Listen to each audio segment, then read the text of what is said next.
પગથિયા ચડવા પગથિયા ચડાવવા. એ પગથિયા શું છે? જે પગથિયા છે એ બધા નિયમો છે. યમ નિયમ આસન પ્રાણાયામ પ્રત્યાહાર ધારણા ધ્યાન અને સમાધિ. આટલું જે આવે ત્યારે શિવ સુધી તમે પહોંચી શકો. પગથિયા છે યમ અને નિયમના. પછી આસન, એક આસન ઉપર બિરાજમાન થવું જોઈએ. ઘણા દિવસે નંદી એક આસન ઉપર બિરાજમાન. જીતાસનો જીત શ્વાસો જીત સંગા જીતેન્દ્રિય. એક આસન આપણું સિદ્ધ હોવું જોઈએ. એક દિવસ મંદિરમાં બેઠા બેઠા જપ કરવાના, બીજા દિવસે સોફામાં બેઠા બેઠા પૂજા જપ કરવાના, ત્રીજા દિવસે બાલ્કનીમાં, ત્રીજા દિવસે ઓટલા ઉપર બેઠા બેઠા. એ ન ફળે. તમારું આસન સિદ્ધ હોવું જોઈએ. તમારી આસન, તમારી માળા, તમારો મંત્ર અને તમારા ગુરુ એક હોવા જોઈએ. આસન બદલાય નહીં, માળા બદલાય નહીં. તમારી જે માળા હોય, જે ફેરવતા હોય, મંત્ર તમારો એક હોવો જોઈએ અને ગુરુ પણ એક હોવો જોઈએ. પછી પ્રાણાયામ, સતત પ્રાણાયામ. આપણી ઇન્દ્રિયો આપણામાં કાબુમાં હોવો જોઈએ. એટલે ભગવાન મહાદેવના મંદિરની આગળ પૂરમાં હોય. ભગવાનનો જ્યારે પૂજા જ્યારે કરીએ ત્યારે આપણી ઇન્દ્રિયો એકાગ્ર હોવી જોઈએ. જો મન જ આપણું વિચલિત હોય, મન ન કરે દીદાર, એ મન સ્થિતિ ન હોય તો શું થાય? ઇન્દ્રિયો આપણી કાબુમાં હોવો જોઈએ. ગણપતિ એ વિવેક છે. ભગવાન હનુમાનજી બ્રહ્મચર્ય શુદ્ધ હોય. તમે તો એટલે ભગવાન પહેલી પૂજા ગણપતિની, છેલ્લે ભગવાન મહાદેવની પૂજા. જે કોઈ યજ્ઞ હોય ને એમાં ગણપતિ આપણું ઘર છે. અને શિવ ક્યારે સ્મશાનમાં રહે.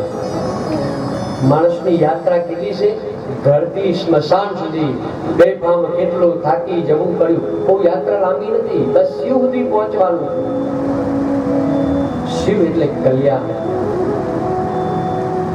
પૂર્વમાં આપણી ઇન્દ્રિયો આપણામાં કાબુ. ભગવાન મહાદેવે ત્રિશૂળ ધારણ કરેલું છે. ત્રિશૂળ ધારણ કરીને ભગવાન મહાદેવના જયારે ભક્ત બન્યું, હમણાં જેમ કીધું એમ કામ, ક્રોધ, લોભ આ ત્રણ માંથી મુક્ત થયું. કારણ કે ગીતામાં કહ્યું ત્રિવિધમ નરક દ્વારમ. નરકના દ્વાર સુધી લઈ જાય ત્રણ: કામ, ક્રોધ અને લોભ. બીજા ત્રણ એટલે ત્રિશૂળ ધારણ.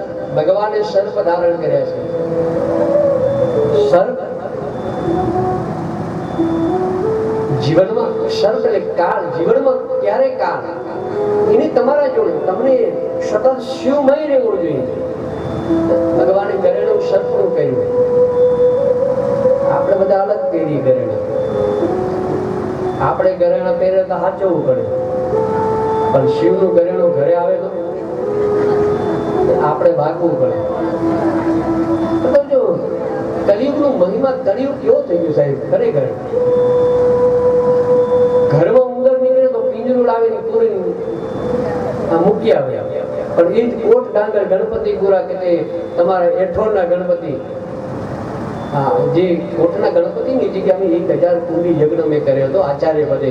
અને એની પ્રતિષ્ઠા જે ઘુમટની જે અને આગળ જે સોનું લગાવ્યું, ત્યારે ત્યાંના ટ્રસ્ટીઓ કહેતા હતા કે શાસ્ત્રીજી કે આ જે ઉંદર લાગે ને, આ ઉંદરના કાન અમારે બીજો ઉંદર બેહાડવો પડ્યો, કાન પૂરા કરીને. લોકો કાનમાં જઈને કે કાન આખા ઘસાઈ ગયા. હવે જો ઘરના ઉંદર માં આવે તો એને બહાર જવા દે અને ત્યાં પાછા ઉંદર ની પૂજા કરે. નાગ પાંચમ ના દિવસે નાગ ગોગા મહારાજ ની પૂજા કરે. આમ દિવાલ ઉપર ચિત્રો દિવાલ ઉપર નાગ દોરે. પણ એ ઘરમાં નીકળે તો પાછા લાકડી લે. કલિયુગ છે આ પ્રભા. તમે જો પ્રત્યેક ચીજ છે એને કોઈ પૂજા નથી કરવી. સત્ય અનંતમ વાસુકેશેષમ પદ્મનાભમ ચ કંબલમ શંખપાલમ ધાતરાષ્ટ્રમ તક્ષકમ કાલિયમ તથા. સર્પ ને સર્પ ભગવાન શિવે રાખ્યું. સર્પને સરકી જવું, સમય ક્યારે સરકી જાય ખબર ન પડે, ક્યારે સમય પૂર્ણ થઈ જાય આપણને ખબર નથી. ભગવાન શિવ પરિવારનું આખું અદભુત છે. તમે તો આખા પરિવારની પૂજા થાય, કાર્તિકજીની પૂજા થાય, ગણપતિની પૂજા થાય, સર્પની પૂજા થાય, મોરની પૂજા થાય, નંદીની પૂજા થાય, સિંહની પૂજા થાય, આ બધાની પૂજા થાય. તમે અને પાછા બધા એકબીજાથી વિરોધાભાસી. સર્પને ઉંદરને ન બને, સર્પને મોરને ન બને, નંદીને સિંહને ન બને. છતાં પણ એક પરિવારમાં ગણપતિ નહીં, એના રિદ્ધિ સિદ્ધિ એ પણ પૂજાય, એના બે દીકરા શુભ અને લાભ એની પણ પૂજા થાય. એટલું નહીં, ગણપતિના દીકરી સંતોષીની પણ પૂજા થાય.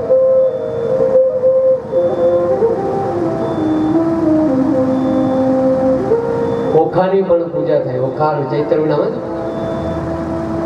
આ બધા તમે જો એકબીજાથી વિરોધાભાસી. એમ શિવ પરિવાર એમ કહે છે, ભગવાન મહાદેવ એમ કહે છે કે ગમે તેવો મનભેદ કે મતભેદ હોય એકબીજાને દેરાણી જેઠાણીને ન બને,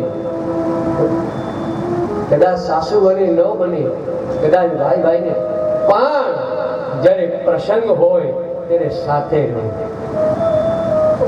બસ સાથે રહીએ તો કાર્ય સિદ્ધ થાય. અને સાથે રહીને જો બધા પ્રયત્ન કરે તો કાર્ય સિદ્ધ થાય. પ્રયત્ન કરે જો માનવી તો પ્રભુ ક્યાં નથી મળતો. પ્રયત્ન કરે માનવી તો પ્રભુ ક્યાં નથી મળતો. ને પ્રભુ મળે છે પરંતુ શ્રદ્ધા વિના મળતો નથી. પરમાત્મા મળે પણ શ્રદ્ધા સાથે. કારણ શું છે? કંઈક તો તારી સાધનામાં છે કંઈક ખામી. કારણ કે પ્રભુને રોજ તું મળે છે પણ પ્રભુને તને નથી મળતા. પ્રભુ તને દરરોજ મળે છે પણ આપણે એને ઓળખી શકતા નથી. ભગવાન મહાદેવ નિરંજન નિરાકાર સાકાર સ્વરૂપ અને નિરાકાર સ્વરૂપે ભગવાન મહાદેવની લિંગ સ્વરૂપે અને એક આકાર સ્વરૂપે ભગવાનની પૂજા થાય. લિંગ સ્વરૂપે ભગવાન મહાદેવની પૂજા થાય. અને એ સાધના માટે વ્યક્તિ શિવની સાધના કરવી હોય, માં ભગવતી છે એ શ્રદ્ધા સ્વરૂપે શિવનું આરાધન કરવું જોઈએ. તો સાધ્ય, સાધન અને સાધક એ હોય તો કાર્ય તમારું સિદ્ધ થાય. બ્રહ્માજી સનત કુમારોને દ્રષ્ટાંત આપતા કહે છે કે હે સનત કુમારો, દ્રષ્ટાંત બતાવે છે.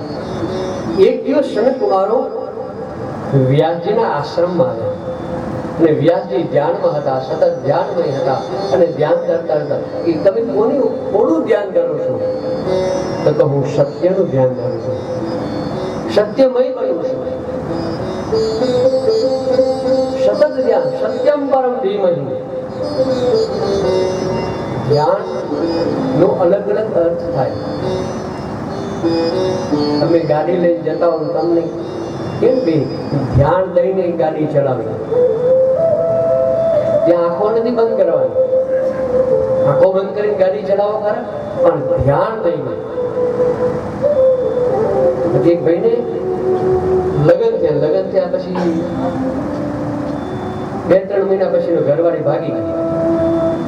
અને ઘરવાળી ભાગી એટલે કોઈ પૂછ્યું, બીજા કોઈ પણ એનો મિત્ર પૂછ્યું કે કેમ ગયા ભાભી? એક વખત ના કીધું, બીજી વખત, ત્રીજા દિવસે ભાભી કેમ ગયા? તો કે ભાગી ગયા. તો કે તું શું કરતો? એનો નિયમ એ પરમ બ્રહ્મચારી બધી રીતે એટલે યોગામાં, ધ્યાનમાં. એટલે ગુરુ પાસે ગયું, ગુરુ શબ્દ કહ્યું કે તારે ધ્યાન ધરવાનું, ધ્યાન ધરવાનું. આવા 24 કલાક ધ્યાન ધરવા લાગ્યો. અને ધ્યાન એ કે હું સતત ધ્યાન ધરતો હતો ને એમાં મારી ઘરવાળી ભાગી ગઈ. એના મિત્રે કીધું ધ્યાન ધર્યા કરતા ધ્યાન રાખ્યું જ નહીં તો નો ભાગે. ધ્યાન રાખવું, ધ્યાન ધરવું એટલે સતત નહીં, કેન્દ્રિત હોવા જોઈએ. કીધું ને તમે ગાડી ચલાવો તો ધ્યાન દઈને ચલાવો, સતત ધ્યાનથી સત્યની ઉપાસના. અને ત્યારે શનકાદી વેદ વ્યાસજી કહે છે તમે અનેક પુરાણોની રચના કરી પણ ભગવાન મહાદેવ માટે રચના કરો. નવદા ભક્તિ શ્રવણમ કીર્તનમ વિષ્ણુ સ્મરણમ પાદ સેવનમ. નવદા ભક્તિ શ્રવણ ભક્તિ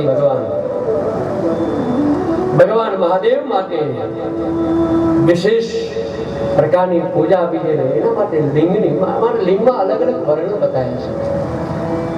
બ્રાહ્મણ માટે રસનું લિંગ, વૈશ્ય માટે સુવર્ણનું લિંગ, ક્ષત્રિય માટે બાણલિંગ, શુદ્ર માટે શૈલલિંગ, સૌભાગ્યવતી પાષાણનું લિંગ. આવા અલગ અલગ પ્રકારના અને અલગ અલગ દ્રવ્યોથી ભગવાનને દ્રવ્યો દ્વારા અભિષેક કરવામાં આવે. એક એક દ્વારા ભગવાન મહાદેવનું આરાધન વગેરે કરવામાં આવે. સિદ્ધમેતે શિવમ વિત્વાપી શ્રવણમ દદા લિંગાવરોચનમ યત્રા મુક્ત પૂર્વે મહાનજા. શાસ્ત્ર બતાવે શિવ પુરાણ ની અંદર શનકાદી ઋષિઓ કથા સંભળાવે, આ બાજુ નંદિકેશ્વર કથા સંભળાવે કે સૃષ્ટિનું જ્યારે રાક્ષસો બધી જ ઇન્દ્રાસનથી માંડી બધું એના જોડે રહ્યું અને એ વખતે દેવો અને દાનવો સાથે મળીને સમુદ્ર મંથન કર્યું અને સમુદ્ર મંથન વિશે કર્યું. અને એ વખતે સમુદ્ર મંથન થયું અને એ વખતે સૌથી પહેલા ઝેર નીકળ્યું. કથા એવું સંભળાવે તમે કોઈ પણ કાર્ય કરો એટલે સૌથી પહેલા તમને ઝેર મળે. તમે કોઈ કાર્ય, અરે સરળ ભાષામાં તમે કોઈ જગ્યાએ જાઓ ને, અરે સોસાયટીમાં પ્રવેશ કરો તો પહેલા બમ તો હોય. એમ કોઈ પણ કાર્ય કરો એટલે એના અંદર કંઈક આપણે કેવું સારું કાર્ય કરી ત્યાં હો વિઘ્ન આવે. એમ સમુદ્ર મંથન થયું એટલે વિષ નીકળ્યું. આ વિષ પીએ કોણ? કારણ કે બધા માતાજી પાસે કે માતાજી કે હું તો સુખડી ખાવા વાળી, લાપસી ખાવા વાળી, આ ઝેર હું નો. ગણપતિ પાસે ગણપતિ હું તો લાડુ ખાવાનું. સતતમ મોદકમ પ્રિયમ નિર્વિઘ્નમ મમ સંસાર નિર્વિઘ્નમ વાણિજ્યમ સદા નિર્વિઘ્નમ ધનપુત્રાદિ ગણેશસ્ય પ્રસાદતઃ. ગણપતિને લાડુ, ઠાકોરજીને કહ્યું તમે તારો, ભગવાન કે હું તો માખણ મિશ્રી ખાવાનું. હું ઈ ઝેર ન પચાવી શકું, મારું કામ નહીં. અને બધાએ પ્રાર્થના કરી, કોને કહીએ? ભગવાન મહાદેવને યાદ કર્યા. સદા શિવ આસરો દેખ મારો હે ભોળે આસરો દેખ. હે શિવ તારો આશરો છે. દેવ ને દાનવ સૌ ભેગા મળીને સાગર મચવા જાય. સાગર મચવા જાય. રતનો નીકળવા રાજ ચલાવો, રતનો નીકળવા રાજ ચલાવો. કેતક ભાગ્ય મારો હે ભોળાનાથ આસરો ભગવાન મહાદેવે વિષપાન કર્યું અને એટલે વિષપાન કર્યું ને ભગવાન ભગવતી કીધું કે પ્રભુ આ શું કર્યું? એટલે કંઠ સુધી રહ્યું એટલે ભગવાનનું નામ પડ્યું. બોલો નીલકંઠ મહાદેવ. વિષ ગ્રહણ કર્યું એટલે ભગવાન થોડું તેજ એટલે બધા દેવતાઓએ મનુષ્ય બધાએ ભગવાન ઉપર અલગ અલગ અભિષેક કર્યો. કોઈ જળથી અભિષેક કર્યો, કોઈ ગંગા જળથી અભિષેક કર્યો, કોઈ ગુલાબના જળથી અભિષેક કર્યો, કોઈ તીર્થના જળથી ભગવાન મહાદેવ